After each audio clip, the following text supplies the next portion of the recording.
मिथुन राशि के दोस्तों, आपकी जो ग्रह स्थिति रहेगी वर्ष 2024 के पहले महीने की, वो काफ़ी महत्वपूर्ण है। और आपके लिए जो शुरुआत है उसको मैं कह सकता हूँ कि थोड़ा तनावपूर्ण तो रहेगी। और कारण यह है कि आपकी राशि के स्वामी बुध ग्रह छठे भाव में रहेंगे, रोग चोट शत्रु बाधा के घर में, और शुक्र भी वहीं रहेंगे। तो बुध शुक्र की युति में मन का भटकाव होता है। मन का भटकाव आपकी पर्सनल लाइफ को डिस्टर्ब करेगा, जिसके कारण आपको मानसिक रूप से तनाव बढ़ेगा।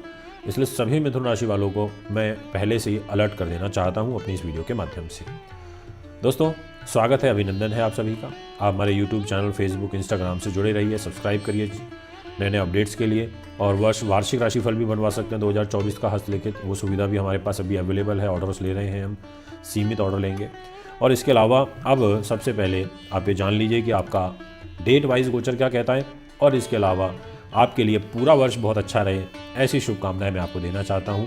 और जनवरी का महीना विशेष रूप से अच्छा रहे, क्योंकि पहला महीना है, काफ़ी महत्वपूर्ण महीना होता है। तो आइए शुरुआत करते हुए, सूर्य देव 14 जनवरी को राशि परिवर्तन करेंगे और मकर में चले जाएंगे। मंगल ग्रह धनु राशि के अंदर ही रहेंगे। बुध ग्रह 2 जनवरी को मार्गी हो जाएंगे वृश्चिक राशि में, यानी कि भी वृश्चिक में, यानी कि मंगल धनु में, बुध वृश्चिक में, शनि कुंभ में ही रहेंगे, गुरु मेष में ही रहेंगे, शुक्र धनु में चले जाएंगे 18 जनवरी को। बस यही गोचर है, कोई बहुत ज़्यादा परिवर्तन तो हो नहीं रहे हैं। मेन परिवर्तन तो बस एक तरीके से 2 ग्रहों का है, सूर्य का और शुक्र का। अब बात करते हैं फल की। आपके सामने कुंडली लगी हुई है, जहाँ 3 नंबर लिखा है वो राशि है आपकी, और एक घर है मान सम्मान का। इस 3 नंबर के स्वामी बुध हैं, छठे भाव में बैठे हुए आपको दिखाई दे रहे हैं। 8 नंबर राशि में शत्रु के घर बैठे हैं। आपको शत्रु परेशान करेंगे, कष्ट की स्थिति बनी रहेगी, सम्मान को हानि पहुँचती हुई नजर आ रही है, ये मैं आपसे कहना चाहूँगा। और इनफैक्ट इस मिथुन राशि के ऊपर मंगल की दृष्टि भी है, शत्रु दृष्टि, तो ये ठीक नहीं होता। आपको अलर्ट रहना पड़ेगा मिथुन राशि वालों, शुरुआत से ही ध्यान रखना पड़ेगा। और विशेष रूप से जो ध्यान रखना है वो 18 जनवरी तक रखना, उसके बाद थोड़ा सा आपको रिलीफ जरूर मिलेगा। पर फिर भी मैं तो यहाँ पर हिदायत ही दे सकता हूँ, और उसका कारण ये है कि सूर्य मंगल यहाँ सप्तम भाव में बैठ के आपके शरीर को देख रहे हैं, आपको उत्तेजित कर देंगे, आपको क्रोधी बना देंगे, आपको छोटी छोटी बातों पे इरिटेट करने लगेंगे, मतलब आपकी सहन शक्ति कमज़ोर हो जाएगी। इसलिए आपको ध्यान रखना पड़ेगा। यदि मैं बात करूँ आपके धन धान्य की, तो इस घर की जिम्मेदारी चंद्रमा के पास आ जाती है, और चंद्रमा सिंह राशि में है, मित्र राशि के अंदर बैठे हैं। और विश्व दोष रहेगा पहले दिन, विशेष रूप से 1 जनवरी को, तो यहाँ पर भी आपको ध्यान रखना पड़ेगा। अब धन के घर पर मंगल की दृष्टि भी आ रही है, और वो भी नीच दृष्टि आ रही है इधर कर्क राशि पर। तो यानी कि पैसा नहीं रुक पाएगा, पैसे का फ्लो भी डिस्टर्ब रहेगा। एफर्ट्स तो बहुत करोगे पर उन्नति हो नहीं पाएगी, हताश हो जाओगे, मतलब निराश हो जाओगे, ऐसे ग्रह योग दिखाई दे रहे हैं। इसलिए पारिवारिक चिंताएं और साथ में धन का एकत्रित ना हो पाना, ये चीज़ें आपके विशेष रूप से चिंता का तनाव का कारण बनती हुई मुझे नजर आ रही है।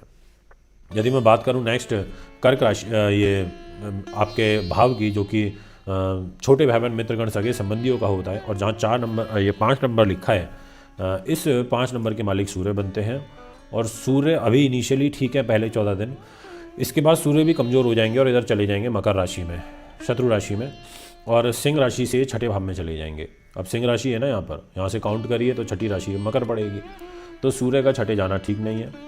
तो 14 तारीख तक तो ठीक, किसी का सहयोग लेना है, किसी के सहयोग से काम बनाना है, किसी से खास से मीटिंग करनी है, कोई सेटलमेंट करना है, पहले 14 दिन में कर लो जो कर सकते हो। उसके बाद मैं आपसे बोलूँगा कि आपको नहीं करना चाहिए। मैं बोलूँगा आपको सावधान, अलर्ट, शांति के साथ में केवल समय को निकालना है, और कोई बड़े डिसीजन नहीं करने। यदि मैं बात करूँ आपसे इस घर की, जो कि माँ का घर होता है, सुख साधन प्रॉपर्टी वाहन का होता है, केतु पहले से बैठे हैं, राहु देख रहे हैं, और इस घर के मालिक बुध वो छठे भाव में बैठे हैं। मैं तो बिल्कुल भी ये कहना चाहता हूँ 100% कि आपको कोई बड़े डिसीजन करने ही नहीं है प्रॉपर्टी रिलेटेड। अभी आपको ये महीने टाल देना है, आपको तारीख दे देनी है कि ठीक है नेक्स्ट मंथ बात करेंगे, अभी नहीं करते। ये मैं विशेष आप नोट कर लेना मेरी इस बात को, जो मैं आपको बता रहा हूँ, और बहुत सोच समझ के मैं इस चीज़ को बोल रहा हूँ। माँ के साथ तनाव बढ़ेगा, उनके साथ मनमुटाव काफ़ी बढ़ेंगे, और उनके स्वास्थ्य को बुरा प्रभाव पड़ेगा, और उनको छाती से संबंधित विकार यहाँ पर बन सकते हैं, आपको हो सकते हैं। इस चीज़ का ध्यान रखते हुए आपको चलना पड़ेगा, ये मैं आपसे कहना चाहता हूँ। यदि मैं बात करूँ आपकी बुद्धि उन्नति की, नीति शास्त्र विद्वानता की, तो इस घर के मालिक बनते हैं शुक्रदेव, और शुक्र 18 जनवरी को तो केंद्र में आ जाएंगे इधर, और मंगल और शुक्र की युति बनेगी। लव मैरिज या फिर लव के संबंध बनना, यानी कि कोई प्रपोज करना, ऑफर करना, प्रेम संबंधों में मधुरता आना, ऐसा प्रबल योग 18 जनवरी के बाद बनता हुआ नजर आ रहा है। और उससे पहले सावधान, क्योंकि ये बुद्धि उन्नति को लेके, एजुकेशन को लेके छठे भाव में 18 जनवरी तक शुक्र है और वो भी बुध के साथ। मन के भटकाव हो जाते हैं। इस बार इस महीने कॉन्सेंट्रेट नहीं कर पाओगे, एजुकेशन पे नहीं कर पाओगे। आपका जो मस्तिष्क है, बुद्धि है, वो इधर उधर ज़्यादा भटकेगी, काम पे फोकस कम कर पाएगी।